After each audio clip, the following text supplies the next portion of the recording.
Dans cette vidéo, je vais te raconter comment est-ce que pour la première fois, le Seigneur nous a utilisés pour ouvrir l'oreille d'un sourd. Alors tu as intérêt à nous écouter jusqu'à la fin et tu vas bénéficier de ces témoignages puissants et ça va te faire énormément du bien. Tout le monde ne vient pas sur les réseaux sociaux pour être vu, pour être connu ou pour être aimé par les gens. Voilà, nous sommes sur les réseaux sociaux avec un objectif bien spécifique. D'ailleurs, ce sont des choses que je n'aime pas souvent. Je n'aime pas trop être sur Internet.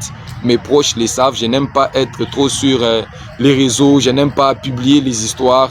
Et pour les gens qui me connaissent bien, ils savent que même les statuts, je n'aimais pas mettre, me connecter, Facebook, WhatsApp, toutes ces choses-là. Bon, moi, ça ne m'intéresse pas trop. Mais si je suis là, c'est avec un objectif. C'est pour l'œuvre de Dieu, bien sûr. Alors, reste jusqu'à la fin de cette vidéo et tu vas bénéficier d'une expérience surnaturelle puissante et Dieu va te faire du bien. Je viens te dire ces témoignages, pas parce que je voulais que tu connaisses que Dieu opère encore le miracle au travers de nous, mais tout simplement parce que Dieu m'avait dit que les témoignages te bouchent les oreilles. Peut-être que tu nous suis, mais tu as comme l'impression que nous sommes comme les autres, nous sommes venus sur les réseaux pour la notoriété et tout, mais ces témoignages vont te servir. Alors, c'était un matin, j'ai travaillé quelque part dans une entreprise que je ne vais pas citer. J'ai travaillé dans la filière d'agriculture et élevage parce que je suis ingénieur agronome. Alors, j'avais un groupe de gens qu'on m'avait donné, que je devais encadrer, que je devais former dans la filière là. Alors, ce matin, j'étais donc dans une des formations qu'on était en train d'organiser. Alors, pendant la pause, je ne vais pas citer l'heure, pendant la pause, j'ai senti en moi, l'Esprit de Dieu me communiquait quelque chose et je n'avais pas voulu négliger ça. L'Esprit de Dieu m'avait dit d'aller et d'évangéliser, de m'approcher d'un papa que j'avais vu et de pouvoir lui parler de Jésus. Alors, en tant qu'évangéliste, je suis allé. Je me suis dit, bon, je profite, au lieu d'aller me retirer, aller manger quelque chose ou aller me reposer, mais je préfère utiliser mon temps pour faire ce qui est essentiel. Suis-nous jusqu'à la fin, ça va beaucoup te bénéficier. Alors, lorsque je suis allé vers ce papa, je lui ai posé la question. Il était du nombre de personnes que je devais donc accompagner, encadrer et former aussi. Alors, je lui ai posé la question pour savoir comment il allait. Il m'a dit qu'il allait très bien et tout. Et je lui ai dit, papa, est-ce que tu peux me parler de Jésus? Donc, je me suis fait passer pour quelqu'un donc qui ne connaissait pas le Seigneur et tout. Je lui ai dit de me parler du Seigneur Jésus. Alors, il s'est présenté directement. Il m'a dit qu'il était pasteur d'une église et tout et tout. Moi, je me suis dit, bon, c'est déjà bon, c'est un pasteur d'une église. Alors, je voulais écouter les messages qui sortaient de lui. Bien aimé, c'est là que je me suis rendu compte que tous ceux qui se disent pasteurs, tous ceux qui se disent serviteurs de Dieu, ils ne le sont pas nécessairement. Donc, il faut connaître le fond, il faut vraiment être attentif pour connaître qui est vrai et qui est faux. Parce qu'il y en a aujourd'hui qui ont même ouvert des églises, mais qui n'ont jamais reçu Jésus-Christ dans leur vie, dans leur cœur comme Seigneur et Sauveur. Alors que la priorité, ce n'est pas d'abord d'ouvrir une église, mais la priorité, c'est d'abord d'être sauvé, être enfant de Dieu, être fils de Dieu. C'est ça le plus important. Voilà, je me suis approché de lui et il a commencé à me parler de Jésus. Je me suis dit que je l'écoute. Mais dans le message, son message n'était pas touchant. Le message qu'il libérait, bon, c'était une personne qui tâtonnait encore sur le Seigneur. Et je lui ai posé la question, est-ce que tu es vraiment sûr que toi tu es sauvé? Et même dans sa façon de réagir, il était en train de me dire comment est-ce que, bon, on ne sait pas aussi, bon, donc, comme quelqu'un qui tâtonnait quoi. Il avait comme l'impression que, bon, Jésus là, bon, on prêche seulement pour prêcher. C'est là que j'ai récupéré la parole et j'ai commencé à lui parler du Seigneur. J'ai commencé à évangéliser ses pasteurs. Une personne qui avait toute une église en sa charge, mais qui ne croyait pas lui-même qu'il était sauvé. J'ai commencé à lui parler du Seigneur Jésus. Bien-aimé dans le Seigneur, je vous dis la vérité, apprenez à sortir et à aller dans l'évangélisation. Parce que ça, c'est une mission que le Seigneur nous a donnée. Il a dit dans sa parole dans Matthieu chapitre 28, il a dit « Allez et faites de toutes les nations des disciples ». C'est pourquoi apprenez vraiment à sortir et à aller évangéliser. Ça, c'est une mission pour tous. Alors, lorsque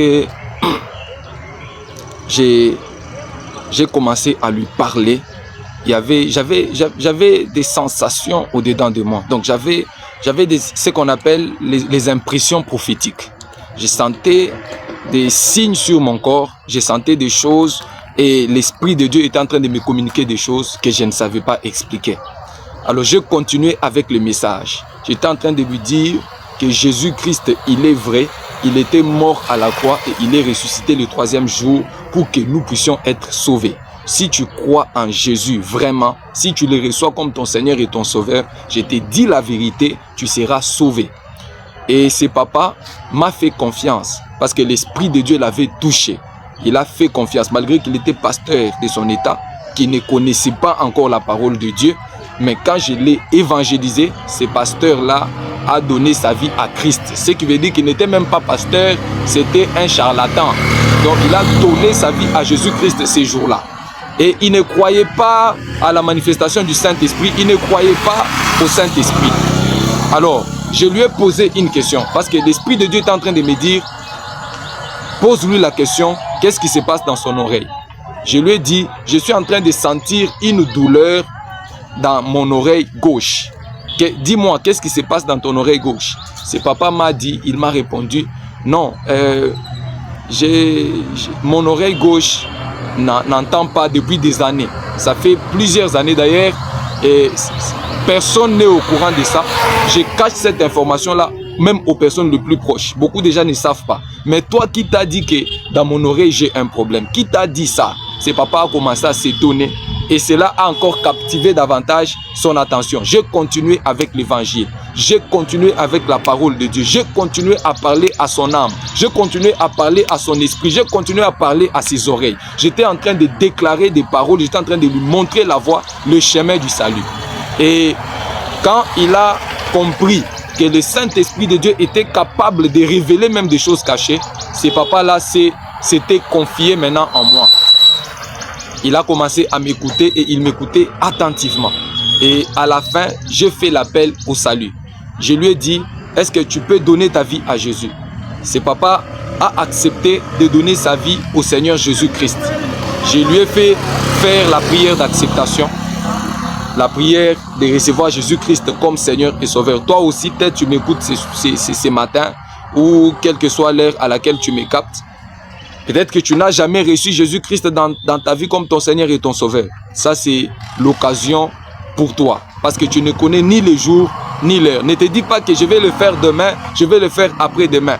La parole de Dieu nous dit, ne te vante pas du lendemain, car tu ne sais pas ce qu'un jour peut enfanter. Si les enfants nouveau-nés meurent, à combien plus forte raison toi? Donc tu n'as pas assez de temps. La vie éternelle, c'est quelque chose avec laquelle tu dois marcher avec toi. Parce que tu ne sais pas quand est-ce que la mort peut même venir.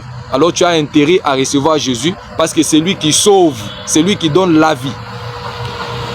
Quand j'ai fait accepter Jésus à ses papas, suis-moi jusqu'à la fin, je suis déjà presque à la fin. Alors quand il a reçu Jésus, c'est là que les choses ont commencé à se passer. Même moi-même, ça m'avait beaucoup étonné. Qu'est-ce qui s'est passé? Quand il reçoit Jésus, du coup, il a commencé à sauter. Il a commencé à me dire, ah, comment expliquer? Comment expliquer? Je lui ai posé la question, mais papa, qu'est-ce qui se passe? Moi, je ne comprends pas. Comment expliquer quoi? Qu'est-ce qu'il y a? Il m'a dit, non, en tout cas, toi, tu sers le véritable Dieu. Non, non, non, non, non, non, non. Ça vraiment, je crois vraiment que Dieu agit encore. Je lui ai dit, qu'est-ce qui se passe? Dis-moi, qu'est-ce qui se passe? Il m'a tiré à côté. Parce qu'il y avait quelques personnes là-bas. Il m'a tiré à côté, il m'a dit, non, en tout cas, tu dois me montrer là où toi tu pries. Tu dois aller avec moi dans ton église. C'est là-bas que je vais commencer à prier. Et d'ailleurs, je vais aller appeler tous les membres de mon église. Nous allons te suivre dans ton église. Je lui ai dit, là, ce n'est pas encore un problème. Dis-moi qu'est-ce qui se passe. Il a commencé à me dire, tu vois, quand tu m'as posé la question concernant mon oreille, c'est la vérité. Je suis sourd d'une oreille. Ça fait des années et beaucoup de personnes, même tout autour de moi, ne sont pas au courant de ça. Mais aujourd'hui, quand tu m'as fait faire cette prière d'acceptation, mon oreille qui n'écoutait pas s'est débouchée. Bien aimé, je te dis la vérité, ces papas-là avaient sauté. Même moi-même, ça m'avait étonné. J'ai dit, tiens, donc Dieu est capable de faire encore des choses comme ça aujourd'hui, dans notre génération ici.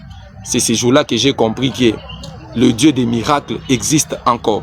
Peut-être que tu m'écoutes et tu as un problème. À la fin de cette église, à la fin de cette vidéo, je vais prier pour toi. Alors ne sois pas pressé pour y aller vite. Ne sois pas pressé pour balayer la vidéo. Écoute-moi jusqu'à la fin. Peut-être que tu as un problème difficile. Peut-être que tu as une difficulté qui a longtemps traîné dans ta vie. Aujourd'hui, par la courte prière que je vais déclarer sur toi, le Seigneur va enlever ça. Alors, le papa a commencé à m'expliquer. Il était émerveillé. Et moi-même, je n'en revenais pas. Parce que je me disais, ah, comment est-ce que le Seigneur peut faire des choses comme ça? Sans bruit, sans imposition des mains, tout simplement à partir de la prière d'acceptation, son oreille s'est débouchée.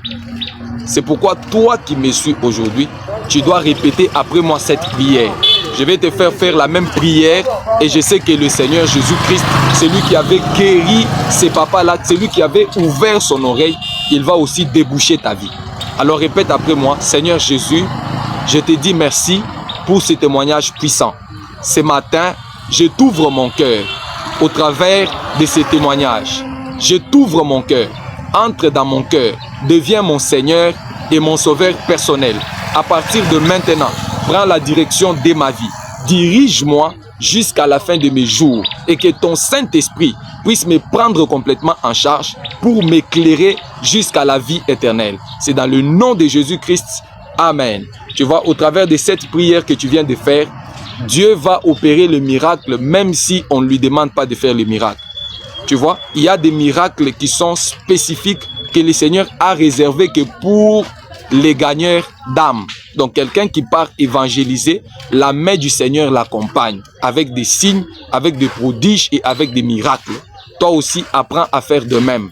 Et surtout, abonne-toi à notre chaîne. Fais abonner les personnes tout autour de toi et tu verras comment le Seigneur agit, comment le Seigneur fait les merveilles. Alors fais-nous confiance. Nous ne sommes pas ici pour les aventures. Nous sommes là pour faire un travail qui est spécial devant le Seigneur et même pour les hommes, pour gagner les âmes.